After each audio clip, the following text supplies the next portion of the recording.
The Critshow contains elements of horror, fantasy violence, and adult language. Content warnings can be found in the episode description.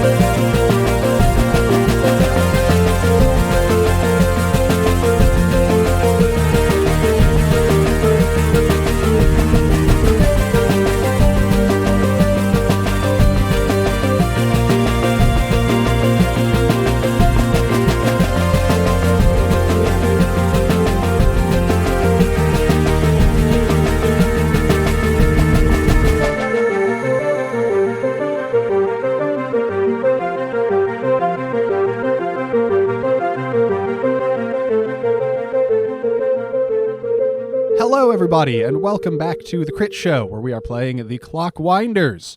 Last time, shockingly little happened. They talked a lot. Yeah. They slept. Yeah. They decided to head back to the Wilders camp to try and track that wraith creature. It was revealed to them that the magic was within them all along. Horrifyingly. And they came back, and they headed back towards the Wilders camp and managed to stealth up on the wraith that they were tracking. Einon managed to get a shot off on it, which did clearly have an effect. And then in sort of the blink of an eye, it whipped around and started rushing in Maxine's direction. A robot said, "You have superpowers," and Maxine freaked out. And then a ghost chased her. And then a ghost chased her. End of recap.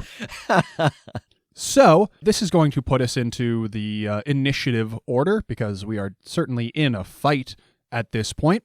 Einon having just fired a shot, I don't think you're going to be at the top of the order in this case. You sort of set us off with, I'm going to get a lot of game parlance confused, but you sort of got a surprise round, and now it's going to put you further back. Yeah. I mean, it sounds like the ghost is acting now. It's got a little bit of ground to cover, though. I think one of you guys at least, maybe both of you, could accomplish something in the meantime. What are you doing? What are you two set up for? And we can determine who's going next. Nothing. I was hiding. I was getting distance between it and myself, and it running at me. Do I have the understanding that it is chasing me, or is it just heading in our direction? Our direction, yeah. I think it would be fairly evident that it is heading for you, unless you are all in a line. I think based on where you are relative to each other, it's heading in your direction. It doesn't have a clear face. That's why you couldn't shoot it. Yeah. Well, it does. Okay. Do you guys remember the 1999 film The Mummy? How dare you ask me that? It's kind of like The Face in the Sandstorm. It's got a face, but not like a pristine face, but a foggy. It's not wearing a face. mask, but it has a face. And that face is pointed in your direction. Okay. So from my perspective, it looks like it's going after Smee. Yeah. No, my boy. My boy. Oh, and also Maxine. I mean, Kade, what's your setup like then? What were you doing at the beginning of this engagement? I was really counting on Einon to kill in one thing. shot. He's the hunter, so when it turns around and starts rushing at us, I'm gonna put webbing between it and us. Okay. I don't know that does anything, but it would be my impulse. Will you read me that stunt again? Yeah. Like an ether spider, you can spin webs of force from the ether. Once per scene, you can place an aspect representing a web of ether force, such as caught in a web, with one free invoke on someone else. So yeah, I'm placing this on the wraith, entangled, caught in the web, whatever we want to call that. Okay. You reach out, I guess. Have we addressed precisely what it looks like? Now that you know what you're that you're doing it? Yeah. What does it look like when you do it? Oh, is it the Spider-Man hands? I don't know that that's what it is, because I don't think Spider-Man exists in this world. There's no reason for you to think that would be the thing to do. Yeah, but that is what he does. Okay. You thwip out a web, and it ensnares this figure. So there is a free invoke that somebody can utilize to kind of actually tangle this thing up. But yeah, for the moment, it has web on it, but it is not necessarily hindered in its movement yet. I want to pick up a big stick off the ground. Okay. I think that's it. I'm not rushing after this.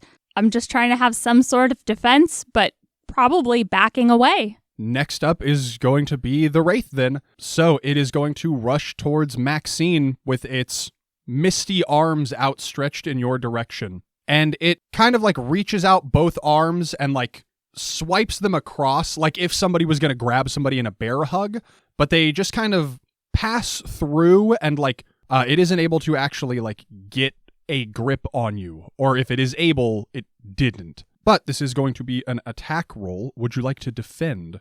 Yes. As it's rushing towards us, is the whole of it like just kind of vibes? Or can we see like what it looks like? Like you've said its face is nondescript, but is its clothing and body and stuff?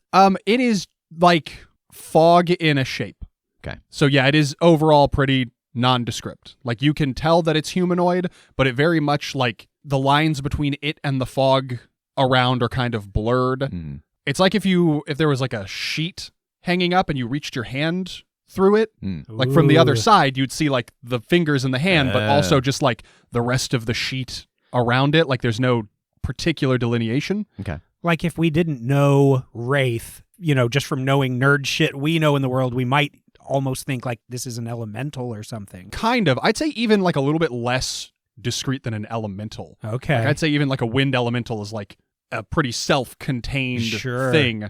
And this is just kind of forming out of the fog around it. That's constantly. so rad. That's cool. Okay. All right, so it is attacking you with fight. It is like getting hands on you, kind of passing through you. This is a melee attack. What do you want to defend with? Well, I just picked up this big stick, so probably that.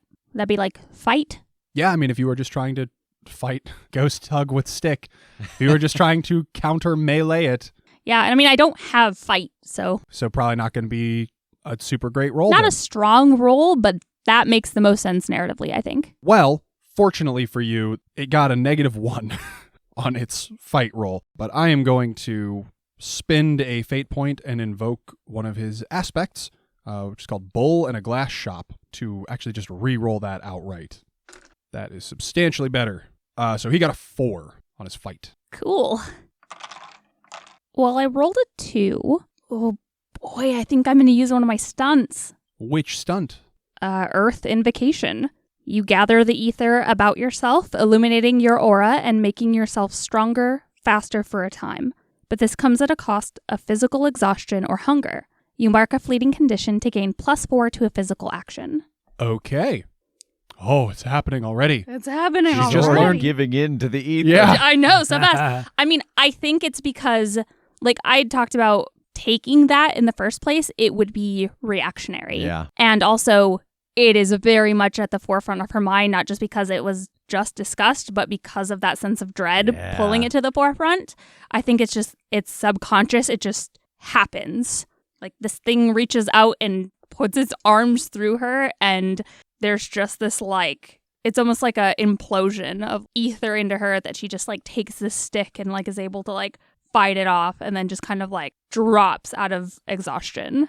So I'm taking exhaustion. So that's a +4 being a 6. All right. I'm going to spend another fate point to invoke another aspect.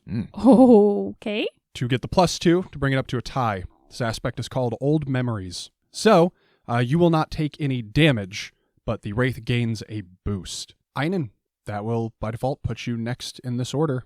Or last in this order, I guess. So I've seen this thing in action in several ways now. I've seen what happens when I hit it. I've seen it interact with a person. I've seen ether webs interact with it. Could I use my stunt, Arcane Expert, which is gaining a +2 bonus to create an advantage using lore whenever the situation has specifically to do with the supernatural? I think you could. I have a thought, though. You've just seen this thing bull rush Maxine, who is maybe the least physically capable member of your party, and you should have been there. Next time, you will be. Oh, wow. I feel like maybe you feel compelled to just get in between her and this thing, like fight tooth and claw. I think it might be hard for you to like take the moment. What do you think? Imagine what would happen if she got hurt and you weren't there. I don't know why I'm on Jake's side. Yeah, I don't think I'm going to fight that compulsion. You're right. Okay, then go ahead and take a fate point for accepting the compel. And alternatively, then, what form does this take? You don't have it in you to just like bear down and figure it out. How do you leap to Maxine's aid here? I mean, I think I am getting in close, and instead of having the time to like line up a shot, I'm in melee now. I think I'm just swinging my bow at it like a baseball bat. Okay, why don't you give me an attack roll then? And it's going to try to defend. Okay. I am currently sitting at a 4. Okay, it got a -1 Ooh. to defend. So it's going to take 5 points of stress. I really want to wail on this thing. Can I spend the fate point I just got and add keen reactions? I got in there fast and I swung hard. Sure. Then 6.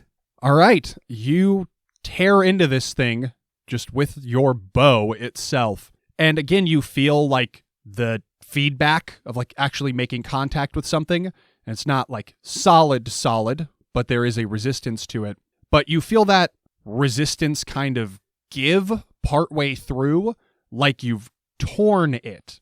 And you see something of a rift open up, like in the fog, that you can see ether kind of like roiling within. And again, this thing lets out like an excruciating shriek, groan of pain. Who do you want to go next? Kade, I think you're up. I've just gotten this information, and I'm only doing horrible things with it. Like a true corrupt. Yeah, this void opens up, and there's this ether. I want to try to reach out, not like physically to touch it, but like reach out to it and try to disperse it, scatter it away. Okay. Would that be ether use? So I think how this manifests is you try. Like you do reach out your hands and you like try to harness the ether and like kind of rip that open and rip the ether out of this thing. And you can't do it, but you can like feel somewhere deep inside you where it's not impossible. But I think that like, so mechanically that ether use skill gave you the permission to take an aspect at some point to like start self-teaching. Right. And open up ways to use your ether like this. Okay. But you don't have it yet. You just have the ability to do it at some point. Okay. The potential, I think Yeah. is the word I should use. Okay. The potential to do it at some point. And so then in the future, if I was doing things with ether use would still be what I would roll, but I don't have an aspect yet that justifies the control of ether. Or is its only purpose to indicate like, yeah, you can take a... Well, it does. It also gets you the unique use of lore. You can use lore in a special way to demonstrate and use your knowledge of ether. So I think it would be like you wouldn't be rolling ether use. You'd be like rolling lore. Yeah. To demonstrate and use Funnel your ether through knowledge. Ether, yeah. Yeah, so when I try that moment of like, that doesn't work, I'm going to reach inside of Smee's compartment and take out the kind of worn out ether crystal and throw it at that mass. Okay. I don't know if it will disrupt it, but that's what I'm going for. Okay. That sounds like an attack with shoot, because it's going to be a ranged attack. All right. And it is going to try to defend. Sure. 3. Once again, it got a -1. Wow. I think I'm going to spend a fate point, the last one I got, to once again invoke old memories. I don't know if that makes sense to you, but it knows me. It makes sense to me. I'm going to just re-roll this, though. I think I know why it makes sense. Just 0. Went from a -1 to a 0. Wow. Well, that's better.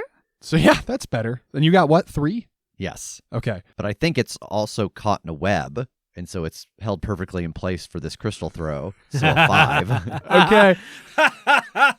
Nice. Yeah, you use that invoke, and it is held fast for the moment. You line up this throw, and the ether quartz it impacts that rift, and it doesn't like disappear within it, but for a moment it's gone to you. You cannot see it as it commingles with the ether. And then sure enough, it does like fall out the other side of this thing and thunk, thunk, thunk on the ground. And it lets out another kind of ghostly wail and just does another like limp reach with its hand towards Maxine as it like starts to slump down like the Sandman when he couldn't keep his form together. And just the cool. last thing is like its hand kind of touches her bag and drags down it, and then it just like dissipates into fog. Fuck. I think that was him. Yeah, I think so. Yes, he was coming after that journal, wasn't he? Yeah, and I think he recognized the crest that I'm wearing. Like, who would have done this to him? Who found him after he died? And fuck. I crouch down next to Maxine. Are you all right? I think so. He put his ghost arms through me, and I'm real tired now. I think he sapped all my energy away. Out of curiosity, I was obviously watching all of this. Was there any indication of the ether use in Maxine? Like that magic manifesting in a way that was noticeable to any of the rest of us? Or does it just literally just kind of look like an adrenaline boost? I think so. I believe that the description of that stunt gives a physical tell, doesn't it? Yeah, it says you gather the ether about yourself, illuminating your aura and making yourself stronger, faster for a time. I imagine it being like drawing in the ether from the atmosphere around me, almost like I had said, like an implosion, drawing it all in, using it like an adrenaline boost, and then it just sapping the energy away from me. But I don't think Maxine realizes that that's what she did, because it was such a subconscious thing. It was just like, a ghost tried to grab me. This is a scary moment. I swung my stick at it, and now I'm real tired. Because it's like Earth Invocation, is there any element of, like, was there any part of the swamp that showed up? Like, would it look different depending on your environment, or is it all just energy? So that's like, thinking of the name Earth Invocation and having not read the text of this since we made characters, I too was picturing like, you fucking draw rocks up around you or whatever. But I'm wondering if it's called that because the planet's full of ether. Yeah. Like if yeah. that's, like you're drawing the ether. You're from the earth. Yeah. Like rooting like yourself you're to just it. pulling it from the world around you to yeah. bolster yourself. That makes sense. Especially since like the movement cores vent into the earth. Yeah. Kadvidi. Well, it's called Earth Invocation. It's the lowercase so... e. Yeah. It's only an uppercase e because it's a title of a thing. Yeah, that's just the name of like dirt. Yeah. Earth. That's universal. But yeah, I mean, with that in mind, I think I at least shoot over one or two meaningful looks at Kade as I'm glancing back down to check on Maxine to see if there's like a level of, did you fucking see that? Kind of. Obviously, it's all very tense right now, so that's not the focus. I just don't quite want to say, you did it, hun. Like, But you do. I do so bad. I'm like giving him a look back that's like, yeah, I know. It was a fucking ghost and we killed it. We are not on the same page. we killed it like pretty fast, actually. Yeah.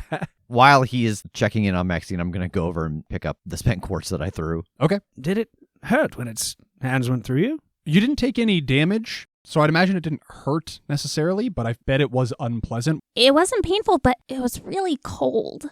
Oh, yes, that makes sense, I suppose. Come here, up to Daisy. I'm going to help her up onto the back of Smee and then fold the blanket over her to keep her warm. Oh, okay. Oh, yeah, thank you. And I pats me. Thank you.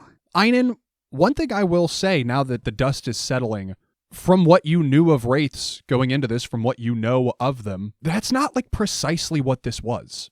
It clearly held a lot of these same characteristics, but like its physicality wasn't exactly what you would expect. A wraith is commonly a more singular entity. Like we were talking about like an elemental or something. Like a wraith is more a thing in the environment. And this seemed to be kind of like blended with or like incomplete. Like a proto-wraith of some sort. Oh, interesting. So this, whatever this was, it was something unique as far as you know. Is there anything about this situation that makes me think it might come back? Or do I don't know, do I feel like we did a good job? Like, just the difference between dissipating a ghost but having to go and, salt and burn the bones. Sure. You can tell that you have handled it. Okay. I immediately have my own journal out, like writing some of this down as we're just all taking a breath and taking a moment. And I think I'm addressing them on this. There's something damned odd about that. Yes, all of it. Well, yes, of course, but it just wasn't exactly a wraith. What? What do you mean? I don't know. I can't fathom if it was something like corrupted about it or incomplete. Like, maybe whatever the process would be to create a wraith wasn't exactly right, or maybe done very specifically incorrectly. I don't know. I'm going to put some thought onto it, hopefully do a bit of reading whenever I can find more information about these, but it just wasn't fully formed or reactionary the way it should have been. Like it should have been more of a, now that we know who it was, like it should have been more of a representation of him rather than just mist, or what do you mean? That's a fantastic way to put it. It's like, I don't know, there's too much water in the dough. Like it's too spread out. It was too liquidy almost. I said before, like, what if he became that because of what he did and where he did it? Like, that's, if this is true, what's the difference between controlling it so that you don't get into trouble and controlling it so that you want to use it? Because I don't want that to happen to me because this stuff can flow through me and I happen to die in a place that's just full of this shit. Yes, no, that's understandable. I think the worry is healthy because this speculation is what we need to do to understand how to keep you both safe. I think, if I were to guess, and it is only a guess, that instead of some other ether magician creating a wraith, I think this poor man was desperate. And whatever he was doing to try to stay alive, to try to keep moving, to try to revitalize either himself or the area so that he could make it, maybe it had a similar effect to wraith creation, and he was in a desperate situation. He didn't use ether regularly. This was a last-ditch effort to survive. Yes. Why does it only corrupt us and, like, the stuff here? Why are the Fae okay? Because it's of them. Yes. A fish can breathe in the water. We share the same world. Yeah, I guess. If this has an ending that's like that, no matter what, I can get in the water. I can't breathe that, but I can get a hose, and I can be underwater, and I can be okay. I wonder if maybe they know something. Like, maybe they know something. And I think at, like, this point, Kade's just kind of winding down. Yes, there are many people that have been touched by ether and live full lives. They don't fall to corruption. Not all of them. It is absolutely viable that you are both going to be all right. But Einon, nobody thinks they're going to fall to corruption. Well, no, of course not. But if you resign yourself to it now, then it will be inevitable. So we're not going to do that, are we? No, absolutely not. All right, then. It's settled. We'll work together. We'll keep you both safe. We'll do this responsibly. Well, we don't do this at all. It's too risky. I mean, Kade, you immediately shot out a web, and you gave in right away, and I don't want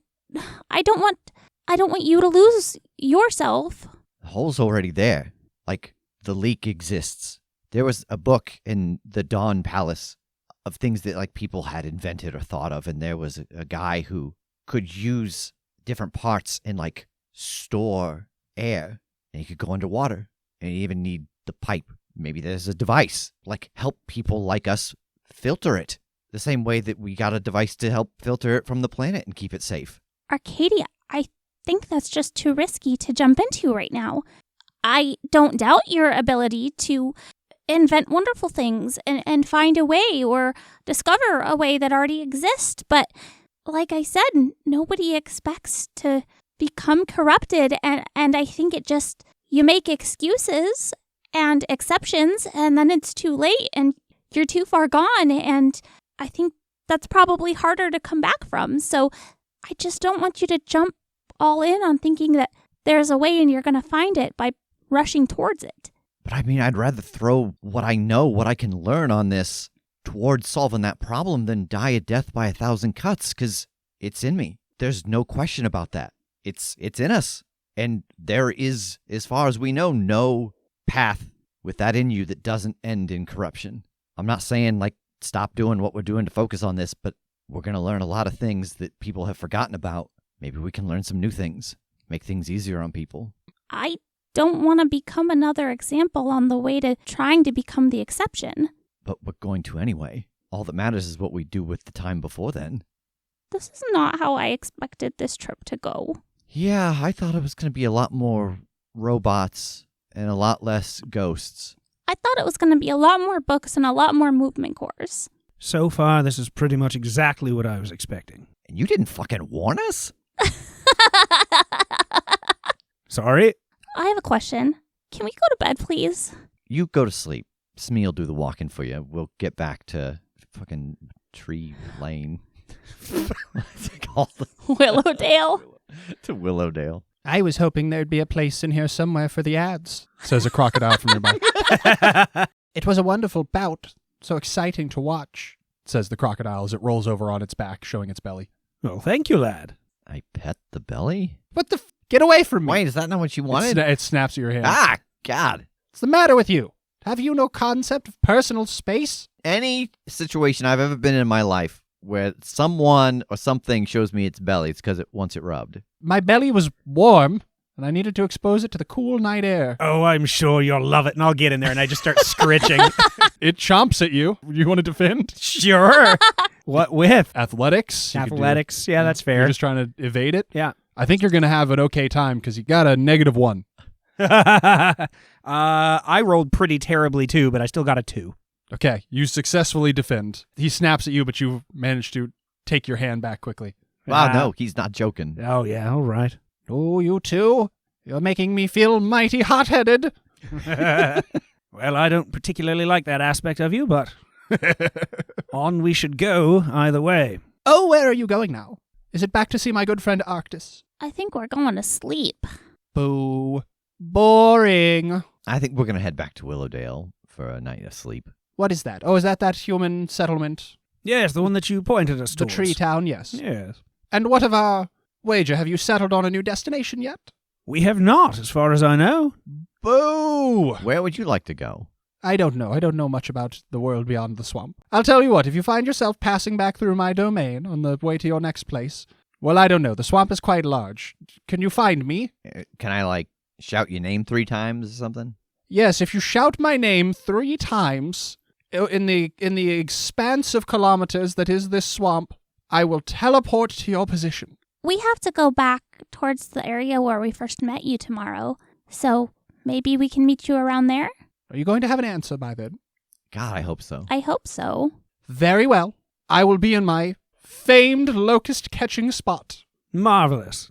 See you all tomorrow. You all have a nice slumber. You too. And I give him a quick belly scritch and run. Fuck it. He slaps you with his tail and he goes under the sludge and starts to swim away. And chases you. I'm taking your fucking feet. I mean it.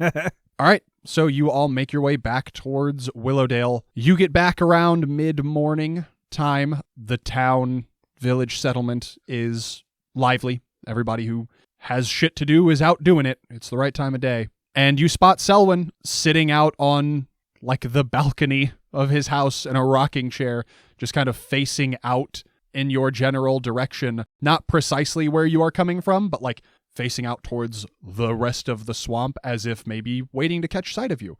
And he does. And he calls out, "Good heavens! You're back! Are you all unscathed?" Some of us are a bit tired, but yes, mostly. He steps onto one of those ropes that lowers him down to ground level to meet you all. Say, we brought you your blanket back. Oh, marvelous. Thank you so much. I would have been remiss to lose out on that. Yes, of course. And how was your adventure? Was it fruitful? Did you accomplish what you sought to? Yes, I fought a 3-armed moose. Is that a euphemism? It isn't. That's good. I'm relieved. We found the movement core and the guardian that was taking care of it, and we were able to repair both of them. My goodness. Well done. So, where does that put you? What's next for you all? On to the next movement core? Almost certainly. We meant to speak with some of you about that. We certainly have some information we'd like to get back to the Dawn Palace. Wondered if you had anyone that frequents going hither and thither from the cities to trade or the like, and I don't know, some way for us to get a message back if possible. Well, I mean, we have some folks who are marginally more comfortable navigating the swamp. It is a dangerous thing, just inherently. As a community, we try to limit our trips in and out, go less frequently, but acquire more stores while we're out. But if it is quite important, I'm sure we could get somebody to relay a message. Do we want to send somebody? Or this is going to sound weird, but now that we've been out, these things are only going to get further away. Yes. Do we want to go back? I mean, not one last time, but you know what I mean. Yes, I mean, if you think about it, we're technically a third of the way done already. Suppose if we're going to go back and resituate, resupply, report in, this is the time to do it. We'd have to go back a little bit anyway just to switch tracks. Yes. The Dawn Palace has been without information, without knowledge of the movement core states for so long. I think it would be a very good idea for us to go back and at least give as much of an update as we're able to so far. Yeah, and then we can make sure they've got any notes that we've got so far in case they need to send someone else out. Yes, I think even confirmation of the similarities and, of course, the differences between the two cores being confirmed now, real time, the present, it's worth having written down. Yeah, let's rest, set out, head home, I guess. All right. Selwyn, never mind. Okay. Unless, of course, you've got anyone that would just like to see the city and come along with us. Good heavens, no. Yeah, that's certainly fair. Very well. If you would like to rest a spell, again, you're welcome to use my accommodations. Thank you. It means a lot. Thank you for returning my blanket. It came in handy several times. Maxine is still in it, snoring. Yeah, I'm very much bugging a rug right now. She was delivering her lines like laying upside down on Yeah. top of Smee under a blanket. Yeah. You are all able to get back up into Selwyn's home. He gets that blanket stowed back away, and you're able to catch some, I don't know, are you actually like sleeping, or are you just kind of kicking your feet up for a little bit? I'm exhausted, so I'm definitely sleeping. Yeah. I'm probably just writing everything about what just happened. So doing that and then maybe getting a little shut-eye after. Yeah, and I think that, we see Einon and Selwyn having tea and chatting while Einon journals, and you all catch a little bit of rest and head back out later in the day. Are you retracing your steps? Like, to get here, you followed the roots of this tree once you located them. So it was, you had to like kind of wander for a while to find those. But having traced this path, I think, Einon, you could again like kind of triangulate if that's what you wanted to do and cut a more direct path back. Definitely. You all start heading back towards the train or towards the plot where you originally found Wazine, heading in that direction. And following this straighter line, I think it's about an hour into your journey before you notice a little ways ahead, there is like a groove in the swamp, kind of, that you didn't notice previously. You haven't noticed in passing before. And as you get closer, you can see that the tracks are exposed. They are still like below grade, but that field, that repulsion that appeared on the movement core when you got it working, seems to, since the rails are powered by the movement core, be radiating through them as well. And it is keeping the muck and moisture off of them. They look like they might actually be traversable again.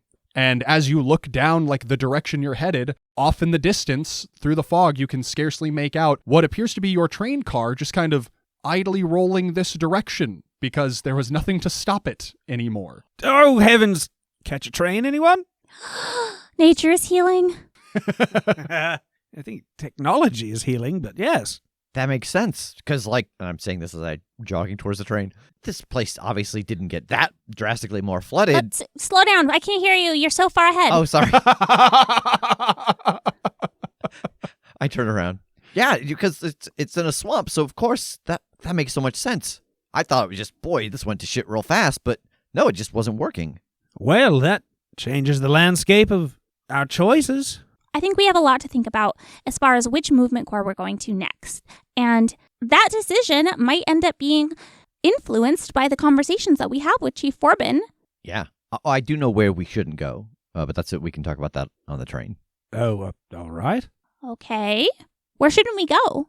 Something Cloud Gate. Oh, yes, the Forgotten Tower. Yeah, not that. Apparently that's like the home of the Fae. Like it's Yes. an angry, Oh, and it would not be good. well, all right. I mean, we'll have to go there eventually, won't Yeah. we? But maybe like last Oh, or second to last, well, that sounds very climactic. but not next.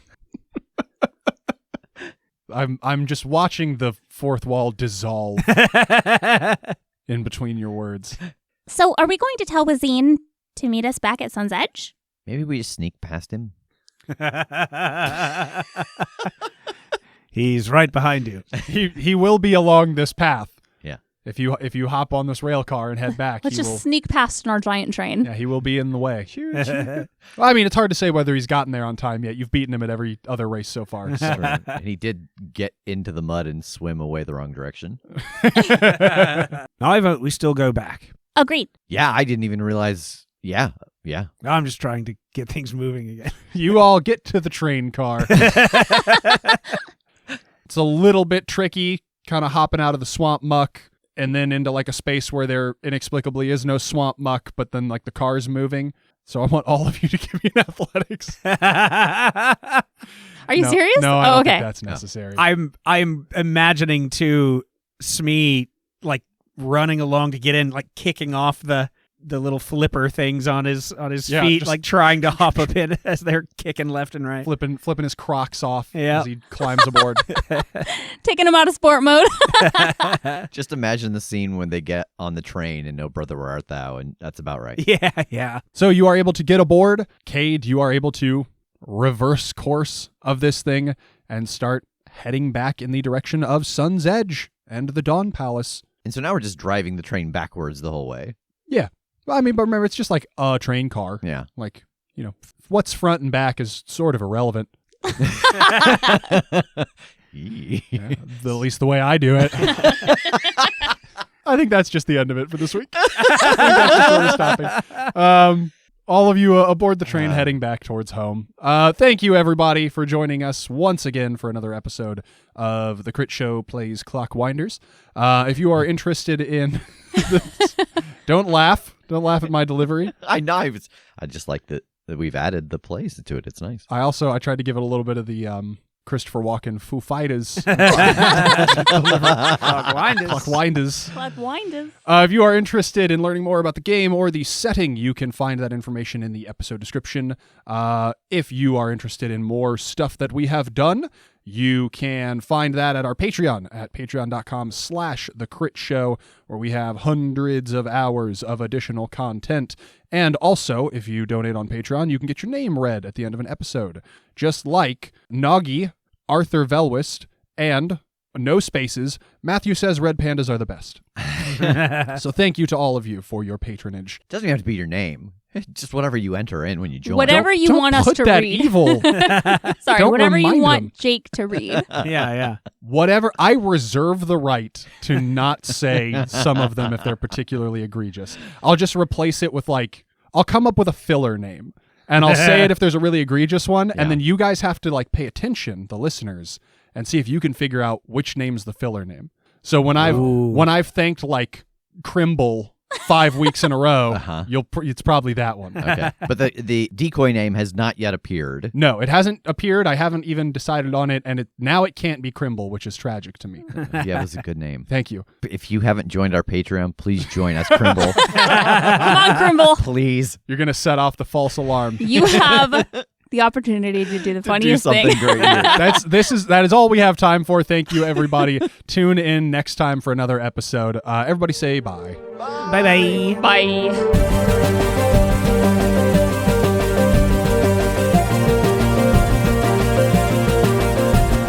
The Crit Show is a Critshow Studios production, edited and produced by Brandon Wentz, with music by Jake Purley. You can find more information about us at thecritshowpodcast.com. To keep up to date with upcoming live shows, contests, and other special events, follow us at The Crit Show on Facebook, Instagram, and Twitter. For even more weekly content, join us at patreon.com/thecritshow.